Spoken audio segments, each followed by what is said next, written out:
C'est que nous sommes le 12 juin 2021 et que le peuple de la foi triomphante dans la ville du Mont a décidé de se lever, non pas pour aucune raison, mais pour bâtir à la gloire de son Dieu, Jésus-Christ de Nazareth. Et c'est toujours merveilleux quand un peuple prend la décision, quand un peuple se met en marche pour Jésus-Christ de Nazareth, le Saint-Esprit ne peut que l'accompagner, ne peut que le soutenir. Et aujourd'hui, nous arrivons à l'accomplissement de nos efforts. Nous sommes là pour célébrer Jésus parce que le peuple s'est levé et nous sommes venus bâtir à la gloire de Jésus-Christ de Nazareth. C'est un événement que nous avons intitulé la fête de la construction. Et c'est dans le but d'acheter ce local. Chaque dimanche, nous prions dans un endroit que nous louons. Et en tant que fils de Dieu, en tant qu'enfant de Dieu, nous devons marquer la différence. Raison pour laquelle nous devons acheter ce local. Et pour l'acheter, nous avons mené cette action intitulée Levons-nous, bâtissons. Raison pour laquelle c'est marqué sur le t-shirt là, Bâtissons pour Jésus-Christ. Alors donc aujourd'hui, c'est une fête où chaque département va se manifester, va donner sa participation afin de pouvoir acquérir ce local. Aujourd'hui, c'est un grand jour pour nous. Ce n'est pas un culte habituel. C'est un jour de fête. Nous l'avons dénommé ainsi. Nous sommes venus fêter avant d'acheter. Nous sommes venus fêter avant de construire. Par la foi. Nous croyons que ces lieux, ce bâtiment va nous appartenir. Amen. Est-ce que quelqu'un est avec moi? Amen. Nous le croyons par les efforts de tout un chacun. Nous le croyons par le sacrifice de tout membre de notre communauté et de ceux de bonne volonté, ceux de nos amis, de nos frères et ceux qui ne connaissent pas encore. Nous avons besoin de leur... Bonne fête à tout le monde, tout le peuple de la foi triomphante, les femmes, les hommes, les enfants, tous ceux qui ont participé de près ou de loin. Nous célébrons l'Éternel, nous nous souhaitons bonne fête à l'église de la foi triomphante du monde. Shalom. Jésus, tu es puissant, le vainqueur de la tombe. Tu déplaces les montagnes. Jésus, tu es puissant. Jésus, tu es puissant. Le vainqueur de la tombe. Tu déplaces les montagnes. Jésus, tu es puissant. Bien-aimés dans le Seigneur, je salue la présence de tous les hommes de Dieu parmi nous. Que Dieu nous bénisse. On ne se connaît pas physiquement, mais spirituellement, on se connaissait déjà. Que Dieu soit loué. Et merci pour la présence de tout un chacun de nous. Quand on parle de la fête, chacun doit être dans la joie. Amen. Et bien-aimés dans le Seigneur, nous courons derrière les temps. Je vais prendre juste un peu de temps pour nous parler de la part du Seigneur. Vraiment, je vois que nous sommes animés d'un même esprit avec les autres orateurs. Que le nom du Seigneur soit béni. Nous ouvrons rapidement nos Bibles dans le livre de Luc, chapitre 7. Luc, chapitre 7. C'est une histoire que nous connaissons.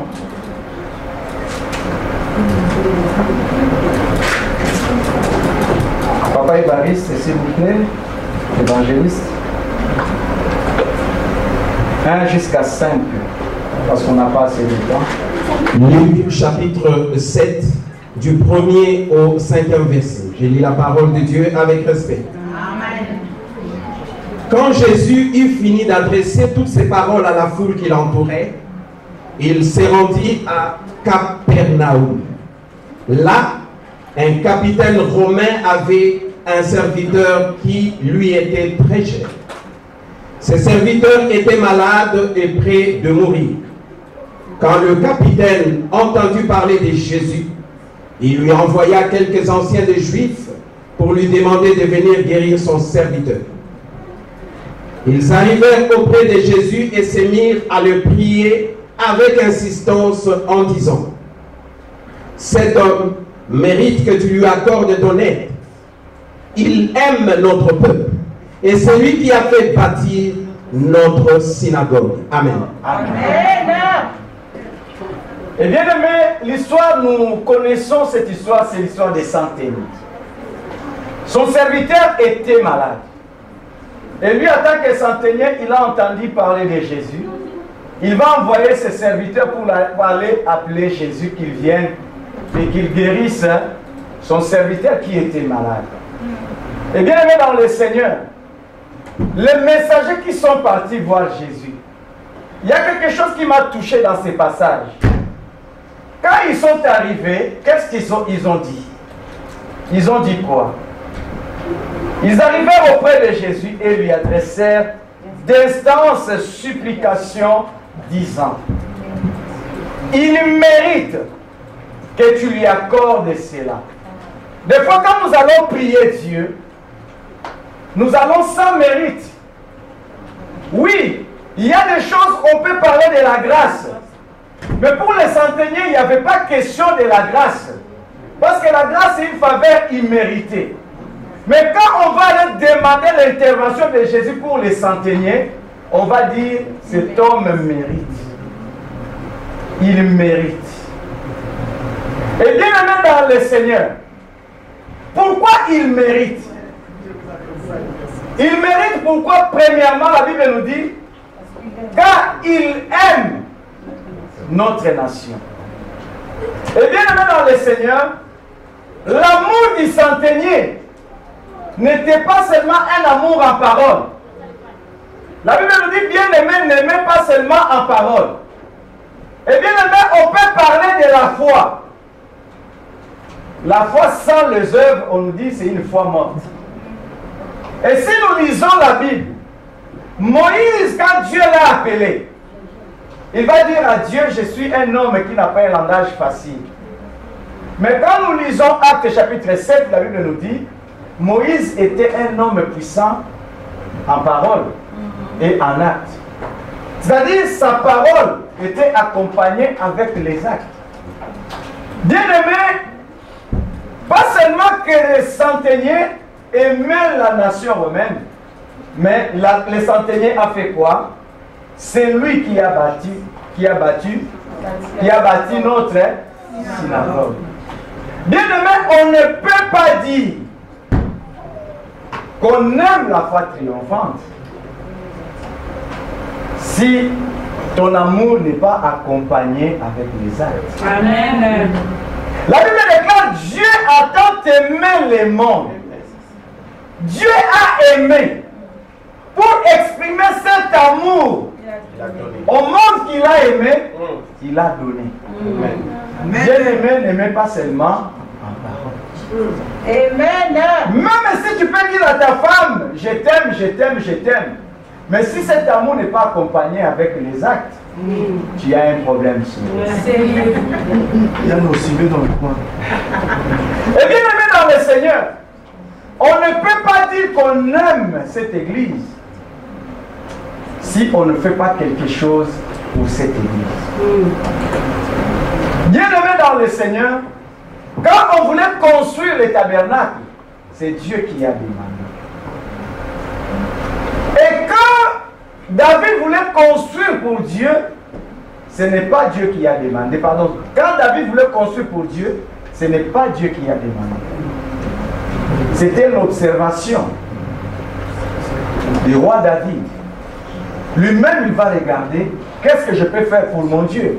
Bien sûr, ce n'est pas lui qui a construit, mais c'est lui qui a tout préparé. Parce que quand tu regardes, tu observes, qu'est-ce que toi-même tu t'es dit pour cette église? Et bien aimé dans le Seigneur, j'aimerais dire deux choses au peuple de Dieu. Premièrement, lisons dans l'Ancien Testament, dans le livre d'Agé, chapitre 1, verset 8. Agé, chapitre 1, verset 8. Agé, chapitre 1er au 8e verset. Montez sur la montagne, apportez du bois et bâtissez la maison. J'en aurai de la joie et je serai glorifié, dit l'Éternel. Proverbe 26, verset 20.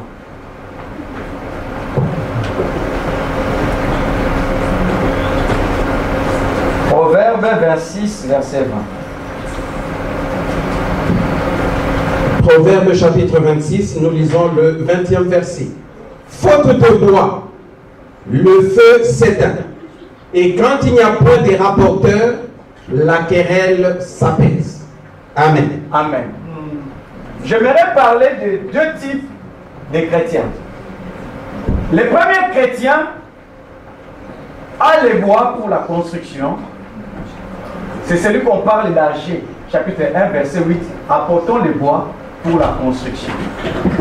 Et le deuxième chrétien, il a aussi son bois. La Bible déclare faute de bois, le feu s'éteint. Il a aussi son bois dans quel sens? C'est-à-dire nous avons deux types de chrétiens qui vont apporter leur bois, leur part de contribution, c'est-à-dire pour faire avancer l'œuvre. Agé chapitre 1, verset 8. Dans le Proverbe chapitre 26, verset 20, c'est le type de chrétiens qui apportent les bois. La Bible déclare faute de bois, le feu s'éteint. C'est-à-dire quoi? S'il n'y a pas les bois, le feu va s'éteindre. C'est-à-dire, il y a des chrétiens qui ont leur bois pour allumer le feu dans le mauvais sens. Les rapporteurs, les querelleurs, ceux qui méprisent, vous allez les entendre. Ils seront là. Et bien aimé dans le Seigneur, c'est à toi de savoir, tu es de quel côté? De Agé 1.8 pour la construction ou dans Proverbe 26, verset 20 pour la destruction? Agé 1.8. C'est à toi de savoir. Parce que dans Proverbe 26, verset 20, ce sont des rapporteurs. Est-ce que vous avez constaté? Est-ce que vous ne voyez pas? Depuis ce projet, il a changé de voiture. Depuis ce projet, regarde comment il fait. Depuis, ce sont des rapporteurs. Vérité. Ils sont là pour allumer le feu. Vérité. Vous savez, il y a une prière que je fais moi. Je dis toujours à Dieu, Seigneur, tous les rapporteurs qui ont leur bois, il faut les priver de leur bois. Amen. Pour qu'ils ne trouvent plus les bois à amener dans leur pour allumer leur feu. Amen. Parce que faute de bois, le feu s'éteint. Quand il n'y a plus de rapporteurs, vous serez dans la tranquillité. Amen. Les choses vont avancer. Parce que les gens qui construisaient la muraille de Jérusalem, ils ne parlaient pas. On n'entendait pas le bruit des marteaux. C'était calme. C'était calme. Si vous voulez avancer, c'est dans le calme. Ce qui se passe ici ne concerne pas les gens du dehors. Les centeniers aimaient la nation. C'est pourquoi il a construit. Parce que personne ne peut aimer ton église comme toi-même. Moi, j'aime pas les gens qui disent votre église. Moi, j'aime les gens qui disent mon église. Amen. Bien sûr, Jésus dit, sur cette pierre, je bâtirai mon église. Mais quand on vient, on devient membre. On se permet de dire mon église. Amen. Vous savez, quand un chrétien commence à avoir des problèmes à l'église, quand il devient, pas il commence à avoir des problèmes, mais quand il devient un problème à l'église, il commence à dire votre église. C'est la vérité. Que chacun puisse dire mon église. Amen. Zacharie chapitre 4, verset 6. Là, je l'adresse directement à l'apôtre, c'est là où je vais finir. Zacharie chapitre 4. Zacharie chapitre 4 au verset 6. Alors il reprit et me dit, c'est ici la parole de l'Éternel que l'Éternel adresse à Zorobabel. Ce n'est ni par la puissance. Là où on met Zorobabel, mets-toi. Ce n'est ni par la puissance ni par la force, mais c'est par mon esprit, dit l'Éternel des armées. Qui es-tu, grande montagne, devant Zorobabel? Tu seras aplani. Il posera la pierre principale au milieu des acclamations. Grâce, grâce pour elle. Continuez, papa. La parole de l'Éternel me fut adressée en ce mot. Les mains de Évariste ont fondé cette maison. Et ces mains l'achèveront. Et il sera que l'Éternel Amen. est parmi. Amen. Amen. Bien-aimés dans le Seigneur, vous n'êtes pas les premières personnes à construire. Quand Zorobabel a commencé à construire, tout allait bien. Tout allait bien. Aujourd'hui, on nous présente un projet magnifique. Tout va bien. Bien-aimé, je dis souvent aux chrétiens, ce n'est pas parce que tu jeûnes que le diable ne va pas s'approcher de toi. Ce n'est pas parce que tu mènes une vie de sainteté que le diable ne va pas s'approcher de toi. Après le jeûne de 40 jours, 40 nuits, Amen. Amen. La première personne que Jésus a vue, ce n'était pas les anges. Ce n'était pas Dieu, c'était le diable. Ah, moi j'ai pris, le diable ne peut pas s'approcher. Enlève cette pensée de toi. Écoute, il a commencé à construire. Les gens étaient de cœur avec lui. Vraiment, c'est une histoire merveilleuse. Mais il y a des gens, quand Zorobabel a commencé à construire, selon les commentaires, il y avait des opposants. Il y avait l'opposition. Cela ne veut pas dire que tout le monde va marcher avec toi.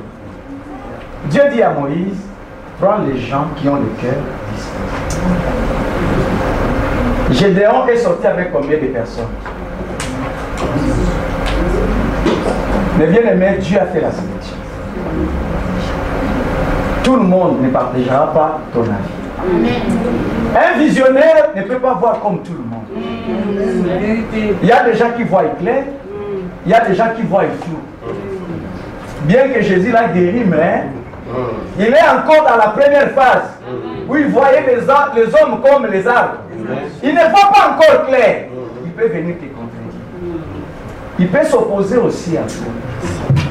Mais il faut des gens qui ont reçu le second toucher pour voir tout distinctement. Amen. Ce sont les gens capables de voir comme toi, de marcher avec toi. Et bien aimé dans le Seigneur, la Bible nous dit, écoute ce que la parole de Dieu te dit. Ceci, c'est ici la parole que l'Éternel adresse à Zorobabel. C'est ici la parole que l'Éternel Dieu t'adresse. Je pense que celui qui m'a précédé avait dit ça. Ce n'est ni par la force, ni la puissance, mais c'est par mon esprit, dit l'Éternel des armées. Alléluia. Tu peux avoir des ingénieurs, tu peux avoir l'argent, tu peux avoir tout. Ne te confie pas à ce que tu as. Amen. Amen. Mais confie-toi à l'Esprit de Dieu. Et bien aimé, écoutez ce que la Bible dit. Qui es-tu? Grande montagne devant Zorobabel. Même si une grande difficulté pouvait s'élever, parce que nous avons affaire à un ennemi risé. Ne crains pas. Confie-toi à l'Esprit de l'Éternel, à l'Esprit du Seigneur. Il dit ceci. Qui es-tu? On ne parle pas de petites montagnes. On ne parle pas. On ne parle pas de petites montagnes. Mais on parle d'une grande montagne, une grande difficulté. Même si les difficultés peuvent se présenter, il dit à Zorobabel, cette montagne sera aplanie. Écoutez le verset 9. Il dit, la main de Zorobabel ont fondé cette maison et ses mains l'achèveront. C'est là où nous disons que Dieu, c'est un Dieu, quand il commence, il achève. Si tu te confies à l'Éternel, ce que tu as commencé, tu vas l'achever. Car l'Éternel Dieu des armées a parlé. Et Dieu vous bénisse.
Alléluia, Hosanna.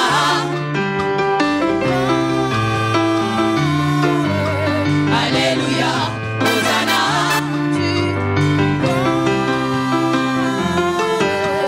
Alléluia, Hosanna. Tu es roi. Tu es roi. Tu es roi.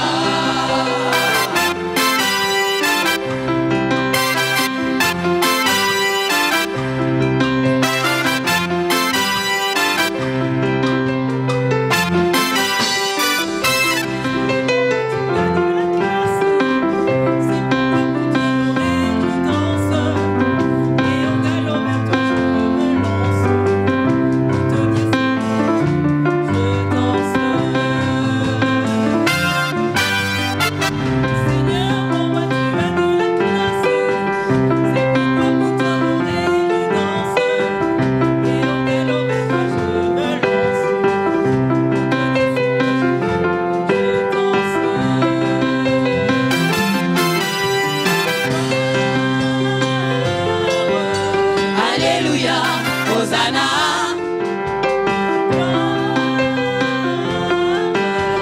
Alléluia, Hosanna.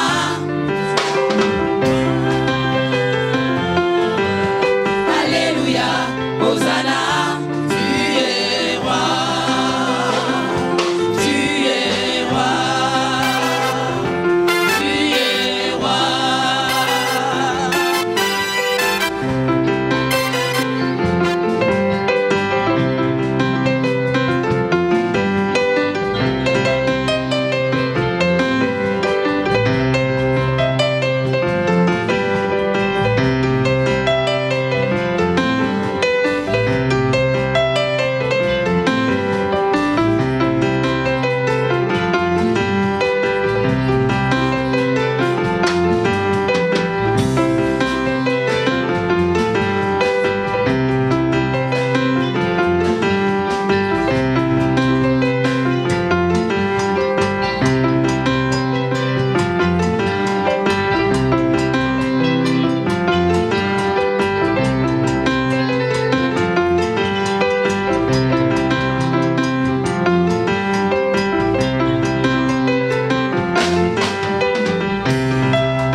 Et tu es ma référence. Dans ma vie, tu as la première place. Je ne connais plus la décadence. Je ne connais plus la sécheresse. Je ne connais plus l'humiliation. Je ne connais que l'élévation. Je ne connais que la bénédiction. Je ne connais plus la malédiction. Je ne connais plus la pauvreté. Je ne connais que la sanctification. Je ne connais plus la pauvreté. Oh, avec toi, Seigneur, j'atteins l'excellence.